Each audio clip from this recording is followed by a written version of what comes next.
The third thing that R. Kelly could do to basically put him on the path to freedom is that he needs to successfully defeat the tapes in the case. When you look at the federal indictment in Illinois and you look at the state indictment in Illinois, you'll come to see that all of them rely on videotapes. In my opinion, a lot of it relies on the videotapes, at least in the federal case for the most part. Maybe not as much in the state case, but the videotapes will still come into play. And if he can defeat those tapes, he can potentially knock out both cases. And this is why I say this. When you look at the videotapes, you're looking at a few things.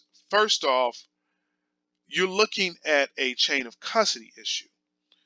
One of the individuals that has been known to have the tapes, Michael Avenatti, he's basically being convicted of fraud, just flat out fraud, and his characters in question. Now, I haven't done a deep legal analysis on Michael Avenatti's case, but when you look at it, you'll see that there's allegations that he cheated his own clients. He kept his own clients' money. He basically lied in several of the. Uh, he basically lied in this situation with Nike, and he basically tried to blackmail Nike. There's a lot of allegations in there, and again, everything in this video is alleged. I wasn't around, so I don't know if Michael Avenatti actually did this. But what I am saying is that the case against Michael Avenatti basically questions Avenatti's character. So now you have this unscrupulous person who has these tapes, and you can't guarantee that he didn't tamper with the tapes. As a matter of fact, there's more of a chance that he tampered with the tapes, right? So these tapes have also been known to come across the hands of Lisa Van Allen, which is a person who used these tapes to basically extort money from R. Kelly. Allegedly, I'm sorry. Well, not really allegedly. There's a interview out there on YouTube where I think a Vlad interview where she basically admits to selling the tapes to R. Kelly. So I wouldn't say that she's a credible source to basically get these tapes from. So all in all, you have to look at the chain of custody of these videotapes, and you have to question the character of the people who've had the tapes in their custody. I give a very detailed analysis of the chain of custody of the videotapes. You need to go back and watch my video series, The Reasons Why the R. Kelly Tapes Have to Be Thrown Out. If you haven't watched that, go back and watch it, and you'll see and come to understand why I make this argument, right? So the other problem with the videotapes is that we live in the day and time where you cannot trust anything that you see, and you cannot trust anything that you hear.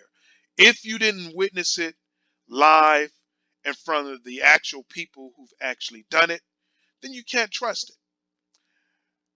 All you have to do is go out there and do a quick video search, a Google search, I'm sorry, on deep fake videos, and you can see how easy it is to take the face of person, let's say person A, and put that same face on person B, and then have person B do incriminating things, say and do incriminating things that will basically get person A locked up in jail.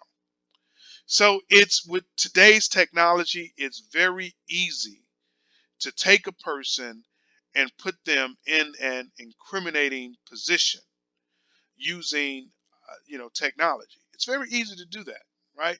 So this is a really crazy time in this world where you can't really trust what you see and hear, and a lot of this technology is undetectable, right? You can't really detect what's what. I think there's sort of a cat and mouse game as technology catches up to basically determine what's real and what's not real. Technology is also evolving to make it difficult for people to tell what's real and what's not real. So you really can't trust what you see and hear. Lots of deep fake videos out there. Go and check them out. So if you know that this technology exists, how can you trust any of these tapes?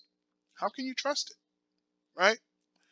So the other thing is that I think Samsung has come up with technology where they can just make virtual people out of thin air, right? And these people are convincing. So who's to say that the same technology couldn't be used to make a virtual R. Kelly?